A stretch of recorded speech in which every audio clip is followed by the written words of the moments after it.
Hey guys, this is Fady from Harvey Productions and welcome to another video. In today's video, I will be doing a quick tour of the control room. So welcome to the control room.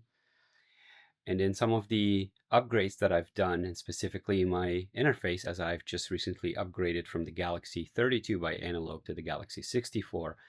And I'll just do a quick brief walkthrough to how I have everything routed and currently what my setup looks like in the control room.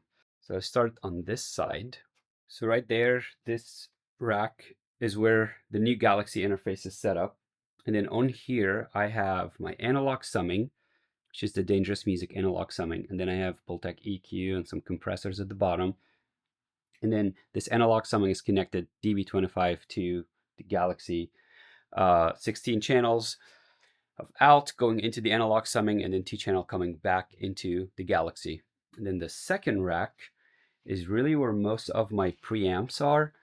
So my grays, my 610, 1073s, more pre's at the bottom. And then I also have my flock audio patch bay up here. And then the way that I kind of have it set up is that I basically have the flock audio DB25 going from the flock audio to the Galaxy, and that's carrying 8 channels of audio between both devices. But then I also have my pre's. Some of my pre's go to the flock audio, and then some of my pre's are going direct to the Galaxy. So whatever of my pre's that I want to process in the studio to send them through an EQ or compressor or something like that, these go to the flock audio. But then the ones that I just want to record direct in, they go into the Galaxy. Now, because the Galaxy the 64 have so many IOs, I'm not running out of IOs for just plugging straight to it. I'm also, which I don't have it yet, but I'm waiting for it to come in a few days. This rack here is going to be the Grace M108, which is an 8-channel microphone pre, but it has Dante card in it. And I'm going to have it hook up to the Dante network, and that's how it's going to get fed into the Galaxy. And at the very bottom here, I don't know if you can see it. Yeah, I have the Behringer PowerPlay, the P16 in-ear unit, and that's what I use for the live room out there. I used to connect those in ADAT, but now that I have enough IOs in the Galaxy, I'm just grabbing a DB25 from the Galaxy, and that goes direct 16 channels into this. Well, I'm actually using 15 channels, and then I'm grabbing a talkback from my monitor controller S channel number 16. And that's how I send audio to the live room over there. Now on this side of the desk, I have just some compressors, which are connected to my patch bay. And then I got my speakers, and then I got my Grace M908. So the way that the Grace is communicating with my Galaxy, I'm actually running it 2 different ways. I have a SPDIF cable coming from the Galaxy going to the Grace, and that's carrying a stereo channel of audio. And then I have Dante going between the Galaxy and the Grace.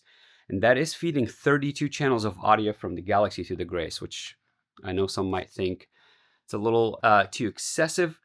But here's kind of how I ended up using it, is that I sending a stereo mix from the Galaxy into the Grace, so that will be 1 channel. But another really cool thing is I'm grabbing the Mixer 1, Mixer 2, Mixer 3 from the Galaxy, routing them to an ADAT output, and then routing them inside my Grace in here into a specific input. And if I click on this one, now I'm listening to what Mixer 1 is. I'm clicking on this one, I'm listening to what Mixer 2 is. What's the advantage of this is sometimes I'm sending headphone mixes to an artist, let's say Mixer 1, and they ask for adjustment or whatever. So at a click of a button right now in my control room, I can click Mixer 1, and then I get to hear what they're listening to.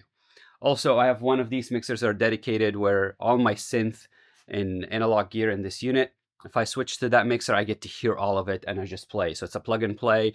I don't have to open a DAW or route audio or anything like this, which makes it really, really handy. And next, I run several mixes from my DAW to the Galaxy, from the DAW through the Galaxy to my Grace. And this is what I'm using this for, is I have my stereo mix from Pro Tools, but I also have mix B and mix C and mix D. And I can run several tracks with reference mixes, like I'm mixing a record right now that has multiple songs. I'm mixing song number 3. So I'm grabbing song number 1 and 2, putting them in reference. That way that I finished, That way I make sure that my mixes are kind of similar and it's all from the same record. Or if I'm referencing a different song, and then I'm sending those to separate outputs via Dante. And then on my Grace, I'm just switching back and forth. And because the Galaxy allows me to have Dante and the Grace allows me to have Dante, it's just becoming a very easy way of communication between both units. It's just kind of plug and play and then just go back and forth. Now on this side of my desk, I have just my Neve, my SSL, some Neve saturation, stereo imager, some the West Audio, Pultec EQ, the West Audio, stereo bus compressor, and these are all going to the patch bay, and then they're going to the Galaxy.